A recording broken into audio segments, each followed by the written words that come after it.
entertainment. It's going to be feeling more so like late September instead of August, with these temperatures going down into the low 60s tonight, highs in the mid 80s, plenty of sunshine, and little to no rain. I'll have all the details on the forecast coming up. Now at 10, TechNet is back in Augusta. We take you to the conference and show you how they're celebrating 10 years. Plus, an AT&T strike around the Southeast, how it's affecting workers here in the CSRA. And changes to Georgia's election process, how Augusta election leaders are preparing. Azure News at 10 starts now. Live from Television Park, this is WJBF News Channel 6 at 10 on MeTV. Good evening, everyone. I'm Jenny Montgomery. Thanks so much for joining us tonight. Coverage you can count on begins as TechNet Augusta 2024 is underway in downtown Augusta. Isabella Moody was there as they celebrated the 10th anniversary of the conference. The Cyber Center of Excellence celebrated the 10-year anniversary of the United States Army Cyber Corps. They also recognized the first inductees to the United States Army Cyber Corps Distinguished and Honorary Member Program. In the last 10 years, we've matured, I would say, at the level of branches that have been around for 60 or 70 years. Tremendous support to help us to do that, but the folks that we recognize today were just a few, just a couple of the individuals that had big ideas. These inductees were key individuals who helped start and continue to help grow the mission of the Cyber Corps. So this is 10 years of very hard work. I started with the Cyber Corps in 2014, and so for 10 years helping them get established here at Fort Eisenhower, and then also serving in other places. Fort Eisenhower has grown over the last decade because of the Cyber Corps. From its beginnings as a post to mainly trained students who would leave the CSRA, to its current standing as a destination where people come to learn and plant roots. Fort Eisenhower has been a critical component to the transformation of our Army.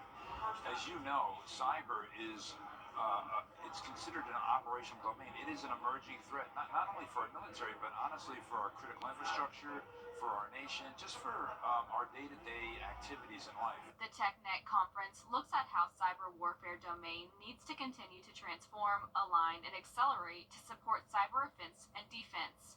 Over 3 days, discussions revolve around challenges that military, government, and industry face during a time of power competition, uncertain budgets, and runaway technology advances. Technology is an evolution. It changes every day.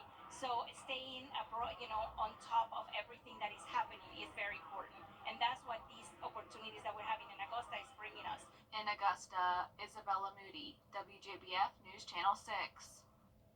An Augusta native and CEO of a cyber tech small business is making her impact on a global scale. Tiffany Bailey's the CEO of OSC Edge.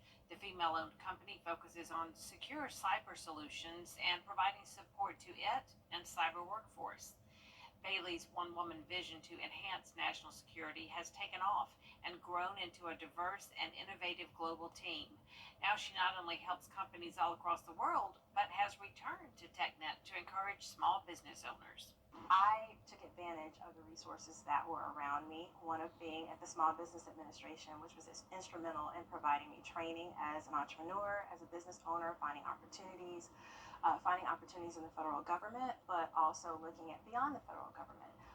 How can I expand my business to offering services to commercial businesses as well? So it's really about finding those resources. They are there. They are offered. Bailey says if you're starting out, the best way is to take smaller steps closer to your big goal. It is time now for a check of the weather. For that, we turn to Chief Meteorologist Jenna Petracci. Well, it's been a mostly dry day. It's really only been Emmanuel County that's had a little bit of rain, and that's what we're seeing now on Live by Verse 6. Let's take a closer look here to Emmanuel County. Outside of Swainsboro, there's some light rain over near Oak Park, I-16, over Twin City as well. The rest of us are nice and dry. You can see we have low pressure off the coast, stationary front still down in Florida. So that's why our southern counties are seeing some of that rain, but the rest of us will remain dry over the next few days. Looking nice outside here on our Terry Lambert Hyundai Skyview Cam at Wellstar MCG Health. No rain today at Augusta Busch Field or anywhere really in the CSRA. High of 88 degrees, putting us 4 degrees below average, and our low was all the way into the mid-60s. already, and we're going to get even cooler than that starting tomorrow. But right now we're at 69 in Augusta, low to mid 70s everywhere else, 75 in Evans, 76 in Millen, Aiken at 71, 78 in Wrightsville, and 73 in Washington. The winds are coming in from the east, only up to around 7 miles per hour in Aiken, 9 in Sandersville, 8 in Wrightsville.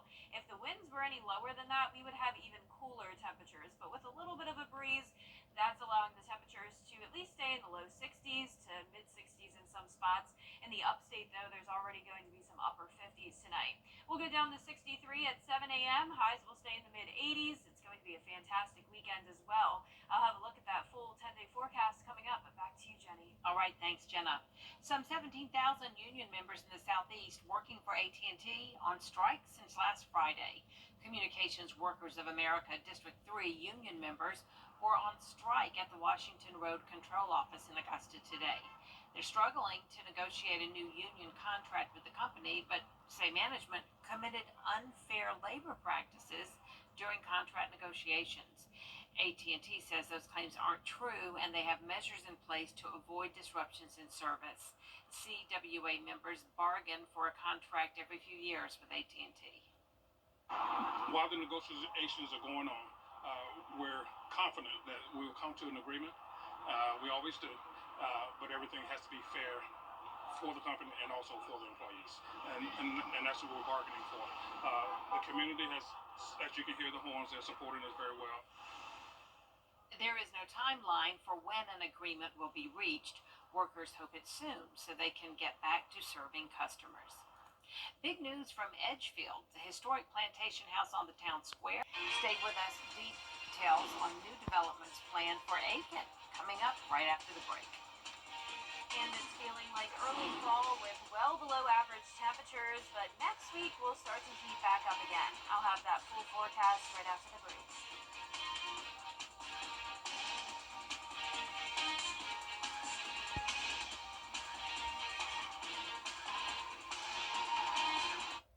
Friday. Now, your most accurate forecast with WJBF Live 5/6. Welcome back. Still not seeing much rain. You can see it's only Emmanuel County that has some light shower activity. Just to the south to Allendale, we did have a little bit of rain, but as soon as it runs into that dry air, it just really fades away. Here's a closer look at Emmanuel over Oak Park and Twin City. There's some light showers. No lightning here, nothing serious, just some nice rain to go to sleep to if you're down there.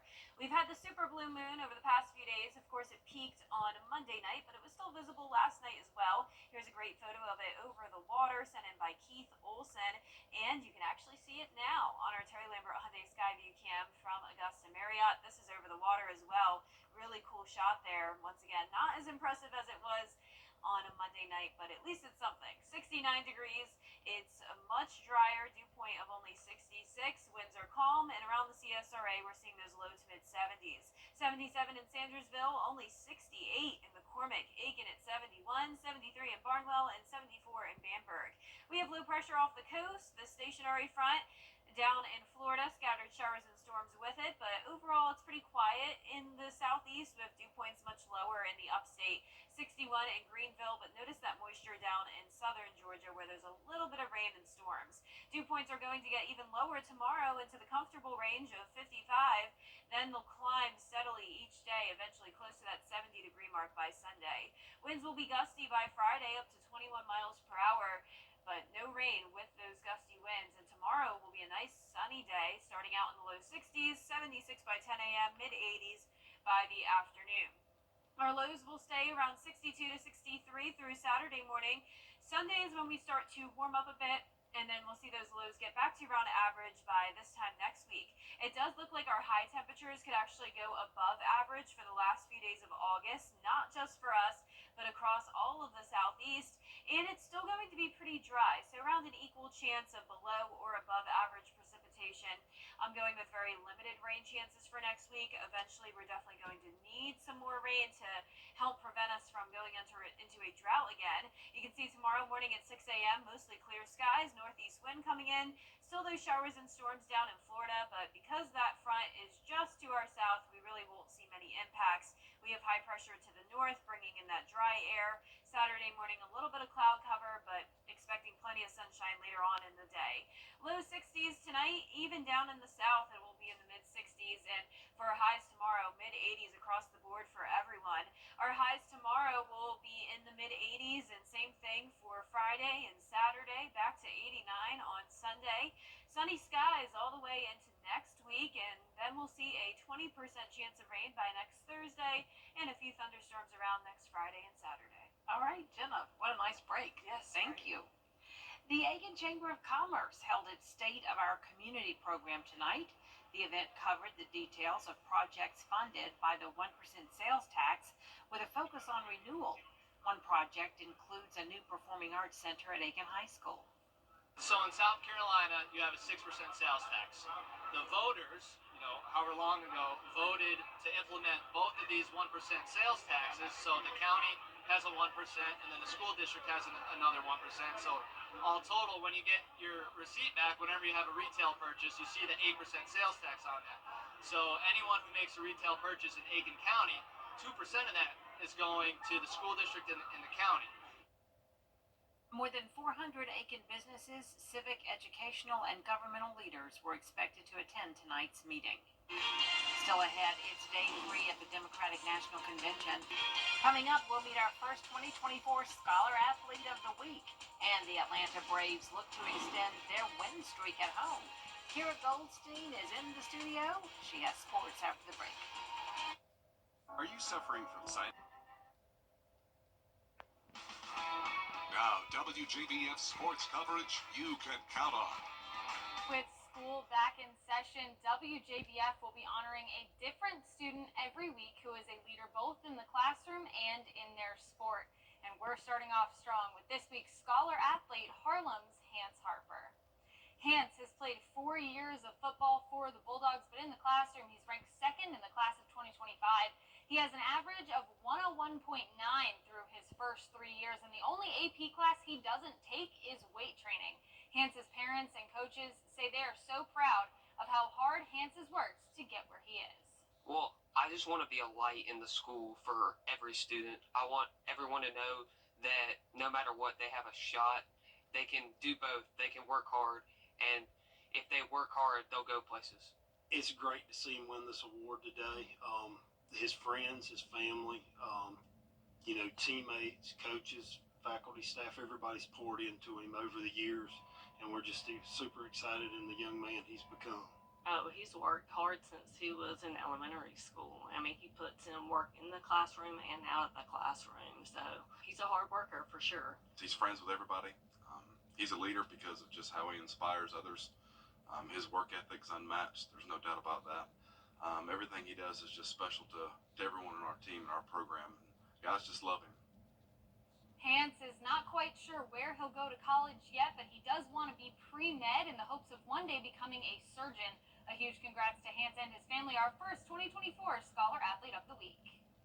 Over in the MLB, the Braves opened their series against the Phillies with a win, and they look to do it again in Game 2 on Wednesday. Bottom of the 4th, no score, 1-on for Orlando Arcia. He sends this one deep to left.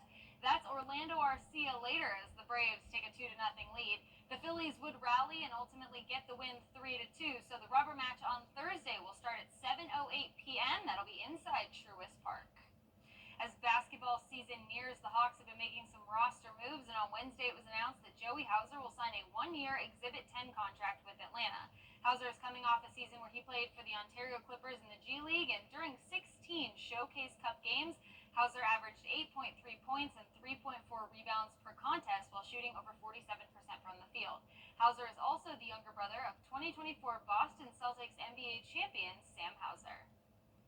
And finally, it is time to vote for our Football Friday Night Player of the Week. This week's nominees are Lakeside's Ty Jones, Burke County's Amir Williams, Cross Creek's Cam Nixon, and Harlem's Giovanni Arroyo. The poll is on WJBF.com, and you can vote once a day until Friday. The winner will be announced during our Football Friday Night show, so be sure to get your vote in as we pick our Football Friday Night Player of the Week. That does it for sports.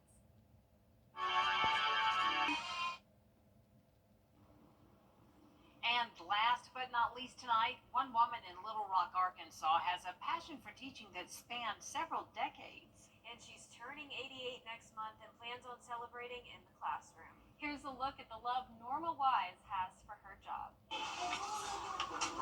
Walking down down the halls of Pottsville Elementary, Norma Wise says there's no place she'd rather be. I don't even think about leaving. I don't want to leave. The teacher's aide will be turning 88 next month, and she plans on celebrating the way any one of her kindergarten students would, with hugs, coloring, and maybe a little dance.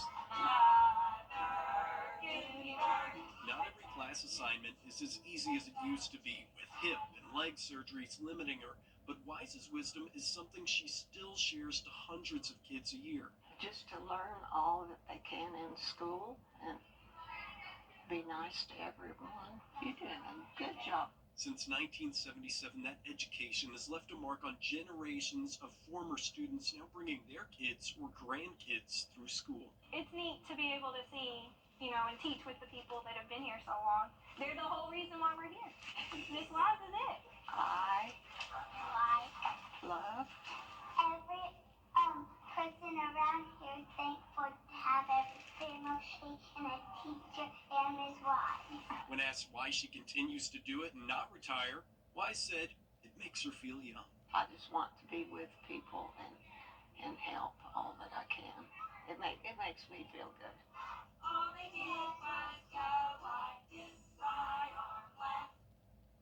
She is amazing for 88. I love that. Yeah. Wonderful. She said it makes her feel good. It makes us feel good to watch that. That was incredible. And she has an awesome last name. Yes. Wise. Yeah. The wisest teacher of them all. It's perfect. Our 10-day forecast showing mostly sunny skies Thursday through the weekend. It will be beautiful even into next week. Cooler temperatures for now, heating up on Monday to 91, 94 by Tuesday, and around a 20 to 30% chance of rain starting late next week. And that is all the time we have tonight. Thanks for watching. The news continues at the top of the hour on WJBF News Channel 6 at 11. Hogan's Heroes is next, right here on MeTV.